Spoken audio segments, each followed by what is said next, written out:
হাতে বাইরে বাজারে আছে ইহানে আছে মোড়ে আছে ওখানে না কিন্তু মত শেষ হয়ে গেছে না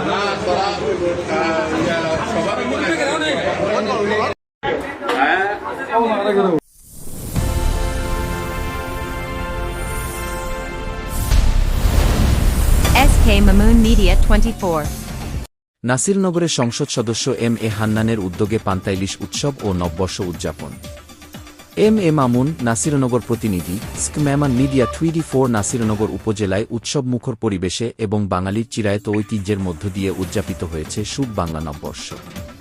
এই উপলক্ষে মাননীয় সংসদ সদস্য জনাব এম এ হান্নানের বিশেষ উদ্যোগে এক বর্ণাঢ্য পান্তা ইলিশ অনুষ্ঠানের আয়োজন করা হয়। নববর্ষের এই আনন্দঘন দিনে সকলের মাঝে ভ্রাতৃত্ব, ভালোবাসা ও সম্প্রীতির বার্তা ছড়িয়ে দিতেই এই ব্যতিক্রমী উদ্যোগ গ্রহণ করা হয়। নববর্ষের এই মিলনমেলায় প্রধান আকর্ষণ ছিল বাঙালির ঐতিহ্যবাহী খাবার পান্তা ইলিশ। আয়োজনে স্থানীয় নেতাকর্মী ও সাধারণ মানুষের স্বতঃস্ফূর্ত অংশগ্রহণ উৎসবটিকে এক অনন্য উচ্চতায় নিয়ে যায়। অনুষ্ঠানে আমন্ত্রিত অতিথি হিসেবে উপস্থিত ছিলেন নাসিরনগর উপজেলা বিএনপির সাংগঠনিক সম্পাদক অ্যাডভোকেট আলী আজম চৌধুরী, নাসিরনগর উপজেলা বিএনপির সাধারণ সম্পাদক বশির উদ্দিন তুহিন এবং ফান্দাউক ইউনিয়ন বিএনপির সভাপতি সার্জেন্ট অবর শফিক ইসলাম।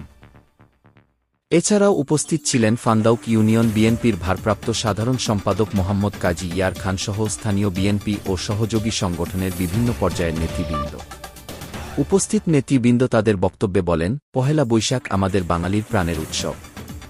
এই উৎসবের মধ্য দিয়ে আমাদের মাঝে পারস্পরিক সৌহার্দ্য ও সম্প্রীতি আরও সুদৃঢ় হবে।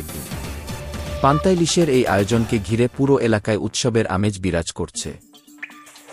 স্থানীয়রা এই সুন্দর উদ্যোগের জন্য সংসদ সদস্য এম এ হান্নানকে ধন্যবাদ জানান এবং আগামী দিনগুলোতে এই ঐক্য বজায় রাখার আশাবাদ ব্যক্ত করেন।